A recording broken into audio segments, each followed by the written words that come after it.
ಎಲ್ಲರೂ ಒಂದಿಷ್ಟು ಏರ್ಪಾಡು ಮಾಡಿದ್ದೆ, ಊಟ ಮಾಡಿದ್ದೀರಾ ಅನ್ಕೊಳ್ತೀನಿ. ಒಂದೇ ಒಂದು ಚಿಕ್ಕ ರಿಕ್ವೆಸ್ಟ್ ಕೇಳ್ಕೊತೀನಿ, ಮಾಡ್ತೀರಾ? ಆಕ್ಚುಲಿ ಒಂದಲ್ಲ ಎರಡು ರಿಕ್ವೆಸ್ಟ್ ಇದೆ, ಮಾಡ್ತೀರಾ?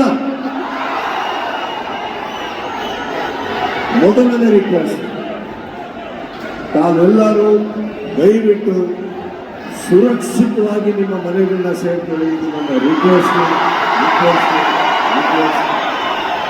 ಎಲ್ಲರೂ ಪ್ರೀತಿಯಿಂದ ಬರ್ತೀರಾ, ಆದರೆ ಏನೋ ಒಂದು ಹೆಚ್ಚು ಕಮ್ಮಿ ಆಯ್ತು ಅಂತ ಗೊತ್ತಾದಾಗ ನಿಜವಾಗ್ಲೂ ಮನಸ್ಸಿಗೆ ತುಂಬ ನೋವಾಗುತ್ತೆ. ಅದು ಬೇಡಿ, ನಿಮ್ಮ ಪ್ರೀತಿ ಸಾಕು ನನಗೆ. ಬಟ್ ಇಷ್ಟೊತ್ತಾದ್ರೂ ಬಂದು ಹೇಳೋದಕ್ಕೆ ಥ್ಯಾಂಕ್ಸ್ ಹೇಳ್ತಾ, please reach home safely. Okay.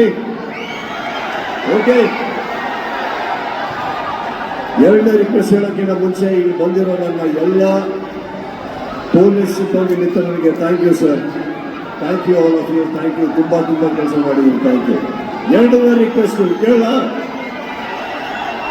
ಸ್ವಲ್ಪ ಇಂಪಾರ್ಟೆಂಟ್ ನನಗಿಲ್ಲ. ಈ ರಿಕ್ವೆಸ್ಟ್ ಕೇಳ ಇಲ್ವೋ?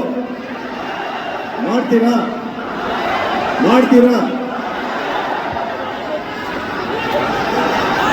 ಒಂದೇ ಒಂದು ಕೇಳಿಸ್ಕೊಳ್ಳಿ ಸೀರಿಯಸ್ ಆಗಿ. ನೀವೆಲ್ಲ ನಮ್ಮನ್ನ ತುಂಬಾ ಪ್ರೀತಿಸ್ತಾರೆ ಅಂತ ಗೊತ್ತು, ನನಗೆ ತುಂಬಾ ಚೆನ್ನಾಗಿ ಗೊತ್ತು.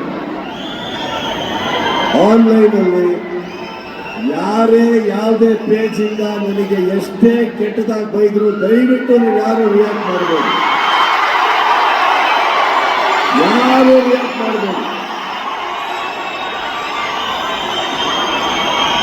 ಹಾಗೆ ನಮ್ಮ ಫ್ಯಾನ್ ಪೇಜ್, ಅಫಿಷಿಯಲ್ ಫ್ಯಾನ್ ಪೇಜ್ಗಳಿಗಿಂತ ಯಾವ ಕಲಾವಿದರಿಗೂ ಅವಮಾನ ಮಾಡಬೇಡಿ, ಯಾರಿಗೂ ಮಾಡಬೇಡಿ. ಅಕಸ್ಮಾತ್ ಒಂದಂತ ಹೇಳ್ತೀನಿ ಕೇಳಿ, ನೀ ಪ್ರೀತಿಸೋ ಈ ಕಿಚ್ಚ ಯಾವುದೇ ಅವಮಾನ ಬಂದರೂ ತಡ್ಕೊಳ್ಳೋಕೆ ರೆಡಿ ಇದ್ದೀನಿ ನಾನು. ಅವಮಾನಗಳಿಂದ ನಾನು ಯಾವತ್ತೂ ಬಿದ್ದಿಲ್ಲ, ಹೊಗಳಿಕೆಯಿಂದ ನಾನು ಯಾವತ್ತೂ ಎದ್ದಿಲ್ಲ. ನಮ್ಮ ಸಿನಿಮಾ ಮಾತ್ರ ನಮ್ಮ ಆಸ್ತಿ. ಯಾವ ಪೇಜ್ಗೂ ತಲೆ ಬಾಗಬೇಡಿ, ಯಾವ ಅವಮಾನಕ್ಕೂ ತಲೆ ಬಾಗಬೇಡಿ. ಬೆಳಗ್ಗೆ ಹೊತ್ತು ನೀವು ಆ ಫೋನ್ ತಗೊಂಡು ಏನಾರ ಮಾಡಲೇಬೇಕು ಅಂತ ಇದ್ರೆ ಒಂದೆರಡು ಒಳ್ಳೆ ಕೆಲಸ ಮಾಡಿ.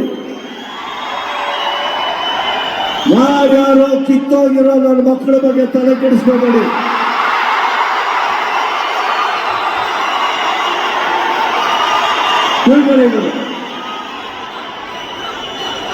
ಯಾವತ್ತೂ ನಿಮ್ಮ ಮೇಲೆ ನೀವು ನಂಬಿಕೆ ಇಟ್ಕೊಳ್ಳಿ.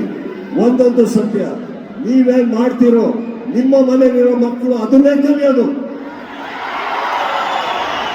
ಒಳ್ಳೆ ಮಾಡಿ, ಡೋಂಟ್ ರಿಯಾಕ್ಟ್ ಟು ಎನಿಥಿಂಗ್. ಇನ್ನೊಂದು ಹೇಳ್ತಾ ಇದ್ದೀನಿ, ನಾನು ಯಾರ ಬಗ್ಗೆ ತಲೆ ಕೆಡಿಸ್ಕೊಳ್ಳೋದಲ್ಲ, ನೀವೇ ಕೆಡಿಸ್ಕೊತಾ ಇದ್ದೀರ. ಕೆಡಿಸ್ಕೋಬೇಡಿ. ಎರಡು ಸೈಡ್ ಮಾತಿದು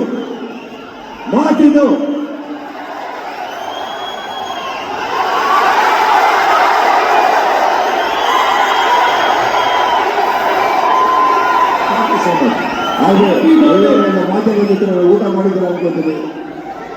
ಅವರೇ ಥ್ಯಾಂಕ್ ಯು, ಬಂದಿದ್ದಕ್ಕೆ ಥ್ಯಾಂಕ್ ಯು, ತುಂಬ ಥ್ಯಾಂಕ್ಸ್.